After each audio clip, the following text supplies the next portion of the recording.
ஐரோப்பிய ஒன்றிய உறுப்பு நாடுகளும் ஐரோப்பிய நாடாளுமன்ற உறுப்பினர்களும் புதிய அகதிகள் நாடுகடத்தல் விதிகள் குறித்து நடத்திய பேச்சுவார்த்தையில் ஒருமித்த முடிவை எட்ட முடியாமல் தவித்து வருகின்றனர்.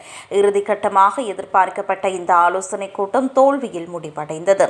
புதிய முன்மொழிவுகளின்படி புகலிடம் மறுக்கப்பட்டவர்கள் மற்றும் சட்டவிரோதமாக நுழைந்து குடியேறிகளை கொண்ட ஐரோப்பிய ஒன்றியத்திற்கு வெளியே உள்ள மறு அனுப்பல் மையங்களுக்கு மாற்றி அங்கிருந்து நாடு கடத்த திட்டமிடப்பட்டுள்ளது.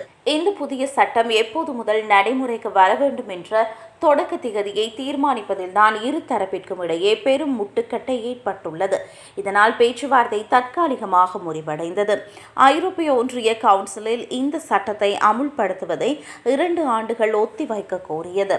ஆனால் மறு அனுப்பல் மையங்கள் தொடர்பான விதிகளை மட்டும் உடனடியாக அமுல்படுத்த வேண்டும் என்று வலியுறுத்தியது. மறுபுறம் ஒட்டுமொத்த சட்ட விதிகளும் எவ்வித தாமதமும் இன்றி உடனடியாக அமுல்படுத்தப்பட வேண்டும் என்று ஐரோப்பிய நாடாளுமன்றம் திட்டவட்டமாக கோரியுள்ளது. பின்னர் உறுப்பு நாடுகள் ஓராண்டு ஒத்திவைப்பை ஏற்க முன்வந்ததும் உடன்பாடு எட்டப்படவில்லை.